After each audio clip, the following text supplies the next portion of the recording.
বন বিভাগত কৰ্মৰত এগৰাকী যুৱতী ২৪ বছৰীয়া এগৰাকী ৰাংঢালী যুৱতী দশমী দুৱৰা যোৱা ৭ আগষ্ট ৰাতি তেওঁ আত্মহত্যা কৰিছিলে বোকাখাটৰ বন বিভাগৰ কাৰ্যালয়ৰ যি আৱাসগৃহত। আৰু এই সমগ্ৰ ঘটনাক লৈ এক ৰহস্য ঘনীভূত হৈছে।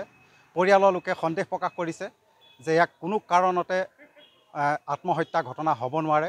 আৰু পৰিয়ালৰ লোকে আৰু এটা সন্দেহ কৰিছে যে দশমীৰ দৰে এগৰাকী যুৱতীয়ে এনেধৰণৰ কাণ্ড কেতিয়াও কৰিব নোৱাৰে। আৰু তাক লৈ এতিয়া সমগ্ৰ অসমতে এটা প্ৰতিক্ৰিয়াৰ সৃষ্টি হৈছে। গোলাঘাটত প্ৰতিক্ৰিয়াৰ সৃষ্টি হৈছে।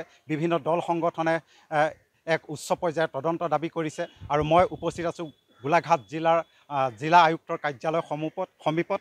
আৰু ৮টাকৈ দল সংগঠনৰ বিষয়ববীয়া আহি উপস্থিত হৈছে। পৰিয়ালৰ লোক উপস্থিত হৈছে। উপায়ুক্তক লগ কৰি এক উচিত তদন্তৰ দাবী জনাইছে। আৰু উচ্চ পৰ্যায়ৰ তদন্তৰ দাবীৰ বাবে এনেধৰণে অপেক্ষা কৰি আছে উপায়ুক্তৰ কাৰ্যালয়ৰ সমীপত। আৰু মই পোনে পোনে যাব বিচাৰিছোঁ দশমীৰ যি ভাতৃ আছে, তোমাৰ ওচৰলৈ আহিছোঁ। তোমাৰ দশমী কি হয়? মোৰ বাইদেউ হয়। তুমি কেনেধৰণে গম পাইছা যে কি বুলি গম পাইছা? মই গম পোৱা তেতিয়া ছুইচাইড বুলি গম পাই আছোঁ। বাকী পুলিচে ইমান উচিত তদন্ত কৰা নাই বুলি আমি গম পোৱা গৈছে। পুলিচে বিভিন্ন যাৱতীয় যেনেদৰে ছুইচাইড লোৱা কাপোৰখন আমাৰ হাতত দি পঠিয়াই দিছে, সেইখন সিহঁতে সংগ্ৰহ কৰা নাই। আৰু সিহঁতে আমাক কোনো ৰিয়েকশ্যন দিয়া নাই এতিয়ালৈকে। কি বিচাৰা? আমি উচিত তদন্তই বিচাৰিছোঁ। ৰহস্য ঘনীভূত হৈ আছে। এনেধৰণে আত্মহত্যা হ'ব নোৱাৰে। আৰু যি ধৰণে পৰিয়ালৰ লোকে আহি গোটেই সমগ্ৰ ঘটনাটো প্ৰত্যক্ষ কৰিছিলে আৰু তাত এটা সন্দেহ উপজিছে, সকলোৰে সন্দেহ উপজিছে যে এনেধৰণে দশমীয়ে এনেধৰণৰ কাণ্ড সংঘটিত কৰিব নোৱাৰে। আৰু গোটেই সমগ্ৰ ঘটনাটো যি ধৰণে আৰক্ষীয়ে তদন্ত কৰিব লাগিছিলে তেনেধৰণৰ তদন্ত হোৱা নাই বুলি সন্দেহ প্ৰকাশ কৰিছে। আৰু গোটেই সমগ্ৰ ঘটনাটোক লৈ বিভিন্ন দল সংগঠন জাগি উঠিছে। আৰু মই উপস্থিত আছোঁ আৰু মই কথা পাতিম। মোৰ লগত আছে কৃষক মুক্তি কেন্দ্ৰীয় সমিতিৰ সাধাৰণ সম্পাদক। আপুনি উপায়ুক্ত কাৰ্যালয়ত আহি উপস্থিত হৈছেহি, কি দাবী জনাইছে? আমি আজি সকলোৱে গোলাঘাটৰ আপোনালোক দেখিছে টাই আহোম ছাত্ৰ সন্থা গোলাঘাট জিলা সমিতি, বীৰ লাচিত সেনা আৰু টাইপা, লগতে সদৌ অসম জাতীয়তাবাদী যুৱ ছাত্ৰ পৰিষদ, অসম জাতীয়তাবাদী যুৱ পৰিষদ আটাইবিলাক আমি গোট খাইছোঁ। আৰু আমাৰ এটাই কথা যে গোটেই বিষয়টো অতিকৈ ৰহস্য ঘনীভূত হৈছে। পৰিয়ালৰ মানুহে কোনো কাৰণত সহজভাৱে ল'ব পৰা নাই। আৰু ৰাইজৰ মাজত এটা ৰহস্যৰ উন্মেষ ঘটিছে। এটা বিষয়ক লৈ যেতিয়া ৰাজহুৱাকৈ এটা অভিযোগ উত্থাপন হয়, ৰাজহুৱা অভিযোগ, আৰু এই অভিযোগটো নাইকিয়া কৰাৰ দায়িত্ব পুলিচ প্ৰশাসনৰ আৰু জিলা প্ৰশাসনৰ।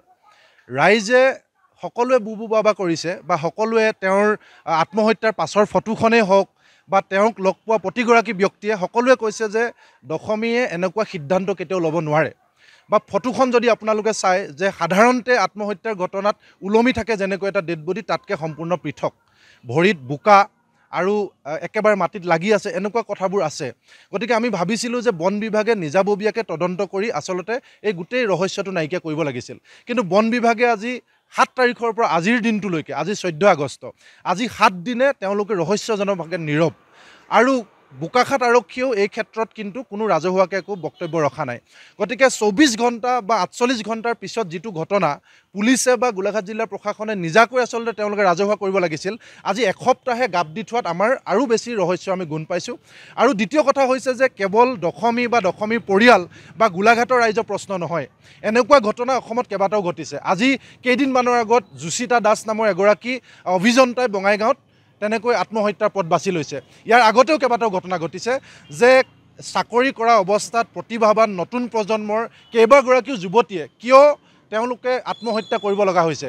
এয়া চাকৰিৰ কামৰ প্ৰেছাৰ নে ডিপাৰ্টমেণ্টৰে কিবা সংশোধন কৰিব লগা আছে নে ব্যক্তিগত আন কিবা, যিয়ে হওক লাগিলে, যিয়ে হওক, তেওঁ প্ৰেমজনিত ঘটনাই হওক, তেওঁ নিজেও যদি আত্মহত্যা কৰিছে, খালি বিশ্বাসযোগ্য কিছুমান প্ৰমাণ ধৰি লওক যদি তেওঁ আত্মহত্যা কৰিছে, পুলিচে আমাক এই কথাটো জনাব লাগিব। তেওঁ ধৰক অমুক দোকানৰ পৰা ৰছী এডাল কিনি আনিছিল, সেই কথাটো CCTVত ওলাইছে, বা তেওঁ কোনোবা তাৰ বান্ধৱী বা বন্ধুক মই আৰু জীয়াই নাথাকোঁ বুলি কিবা মেছেজ দিছিল, এনেকুৱা কিবা প্ৰমাণ আছে নেকি? যিটো প্ৰমাণ আমি মানি ল'ব পাৰোঁ, এনেকুৱা যদি কিবা আছে সেইটো তেওঁলোকে ৰাজহুৱা কৰক। কিন্তু একো ৰাজহুৱা নকৰাকৈ এসপ্তাহ দিন যদি মনে মনে থাকে আৰু যিমানেই দিন বাগৰি যাব সিমানেই সাক্ষী প্ৰমাণ নষ্ট হ'ব। আমি এতিয়া গম পাইছোঁ পুলিচে এটা অক্ষমনীয় অপৰাধ কৰিছে। যিখন পৰ্দাৰে তেওঁ আত্মহত্যা কৰিছিলে সেই পৰ্দাৰ কাপোৰখন জ্বলাই দিছে। এইটো আপোনালোকে ভাবকচোন, এগৰাকী দণ্ডাধীশ নহ'লে ডেড বডি ওপৰৰ পৰা নমাব নোৱাৰে। দণ্ডাধীশগৰাকীয়ে নাজানে নেকি যে ছুইচাইড কৰা যিডাল ৰছী বা কাপোৰ সেইখন সংৰক্ষণ কৰিব লাগে? ইয়াত আমাৰ এটা ৰুম আছে, কোনোবাই যদি 100 বছৰ আগতেও যদি কাজিয়া লাগিছিল, তাত যিখন দা ব্যৱহাৰ কৰিছিল সেই দাখন আপুনি বিচাৰি গ'লে পাব। সেইখিনি সংৰক্ষণ কৰে, কোৰ্টত এটা ব্যৱস্থা আছে। তেনেস্থলত ইমান এটা স্পৰ্শকাতৰ আত্মহত্যাৰ ঘটনাৰ সৈতে জড়িত বিষয়, তাত তেওঁ ব্যৱহাৰ কৰা পৰ্দাখন কিয় জ্বলাই দিয়া হ'ল?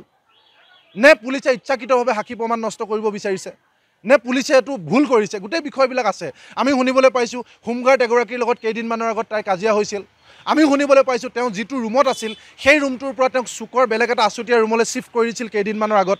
আমি শুনিবলৈ পাইছোঁ তেওঁৰ লগত থকা বান্ধৱীগৰাকী 4 দিন নে 3 দিন ধৰি তেওঁৰ লগত নাছিল। এই গোটেই মানুহবিলাক তদন্তৰ আওতালৈ আনিব লাগিব। সেই কামটো পুলিচৰ। গতিকে সেই কামটো বোকাখাত আৰক্ষীক কিজানি বন বিভাগে অলপ ইনফ্লুৱেঞ্চ কৰিছে নেকি, সেই কথাটো আমি সন্দেহ কৰিছোঁ। সেইকাৰণে মাননীয় গোলাঘাট জিলাৰ উপায়ুক্ত পুলক মহন্ত ডাঙৰীয়াক আমি আটাইকেইটা সংগঠনে আমি যুটীয়াভাৱে লগ কৰিবলৈ আহিছোঁ। আৰু আমি মুখ্যমন্ত্ৰী ডাঙৰীয়াকো ক'ম যে মুখ্যমন্ত্ৰী ডাঙৰীয়াই কথাটো হস্তক্ষেপ কৰিব লাগে। কেৱল দশমী নহয়, এনেকুৱা ধৰণৰ ঘটনা যাতে আৰু নঘটে, সেই গোটেই স্পৰ্শকাতৰ বিষয়টো আমি পুংখানুপুংখভাৱে পাতিবৰ কাৰণে DC আৰু SPক লগ ধৰিম। আৰু আমি স্থানীয় বিধায়িকা কেবিনেট মন্ত্ৰী অজন্তা বাইদেউলৈ আমি মেমৰেণ্ডাম দিম, বোকাখাটৰ স্থানীয় বিধায়ক অতুল বৰা ডাঙৰীয়ালৈ মেমৰেণ্ডাম দিম। গোটেই বিষয়টো তেল আৰু পানী নোহোৱালৈকে আমি ক্ষান্ত নহওঁ। সম্পূৰ্ণ ৰহস্যৰ ঘনীভূত হৈছে আৰু গোটেই সমগ্ৰ ঘটনাটোৱে এটা বেলেগ ধৰণৰ গতি কৰিছে। মই টাই আহোম ছাত্ৰ সন্থা আছে, মই আপোনাৰ ওচৰলৈ আহিছোঁ। কি ভাবে আপোনালোকে সমগ্ৰ ঘটনা? চাওক প্ৰবীণ দা, কথাটো কি হ'ল, বিদ্যুৎ দাই কোৱা নিচিনাকৈ আমি সেই কথাটো একমত। আৰু কথা এটা আমি ইয়াৰ দ্বাৰা আমি দাবী জনাব বিচাৰিছোঁ যে এই বিষয়টো মুখ্যমন্ত্ৰীয়ে হস্তক্ষেপ বিচাৰিছোঁ। লগতে আমাৰ যিজন আৰক্ষী অধীক্ষক আছে, আৰক্ষী অধীক্ষকক মুখ্যমন্ত্ৰীয়ে তেওঁ নিৰ্দেশ প্ৰদান কৰিব লাগে যে এই ঘটনাটোত তেওঁ এজন নিৰপেক্ষ এজন আৰক্ষী বিষয়া দি পিনি তদন্ত কৰক। এইটো আমি দাবী জনাইছোঁ প্ৰথম কথা। ধন্যবাদ। আৰু আছে বীৰ লাচিত সেনা মোৰ লগত উপস্থিত আছে। আমি জানিবলৈ বিচাৰিম তেখেতলোকে কেনেধৰণৰ পদক্ষেপৰ দাবী কৰিছে। আৰু দেখা পোৱা গৈছে যে দশমী এটা সন্দেহজনকভাৱে উদ্ধাৰ কৰা হৈছে। পৰিয়ালৰ লোকেও মানি লোৱা নাই, স্থানীয় লোকে মানি লোৱা নাই, আপোনালোকেও মানি লোৱা নাই। আজি আহি উপায়ুক্ত কাৰ্যালয়ত সমীপত আহি উপস্থিত হৈছে। উপায়ুক্তক স্মাৰকপত্ৰ দিব, উচিত তদন্তৰ বাবে, পৰিয়ালটোক ন্যায় প্ৰদানৰ বাবে দাবী জনাইছে। কি ক'ব আপুনি?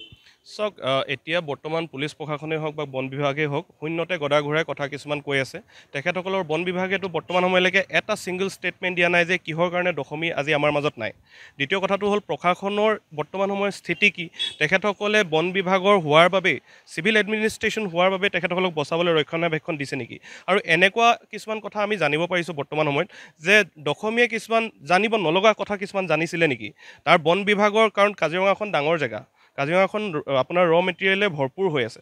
তাত এনেকুৱা কিছুমান কথা দশমীয়ে গম পাইছিল নেকি যিবিলাক কথা তেখেতে জানিব নালাগিছিল।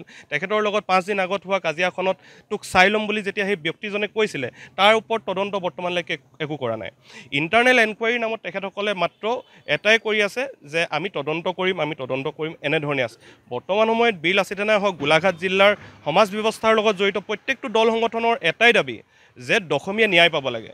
আৰু যাতে দ্বিতীয়বাৰৰ বাবে এনে এগৰাকী দশমী নোলাওক, যাতে ফৰেষ্ট ডিপাৰ্টমেণ্টলৈ আৰু এগৰাকী আমাৰ গাঁৱৰ এজনী ছোৱালী যাবলৈ যাতে ভয় নকৰক, যাতে ভৱিষ্যতৰ দিনত আমাৰ এনেকুৱা হ'ব।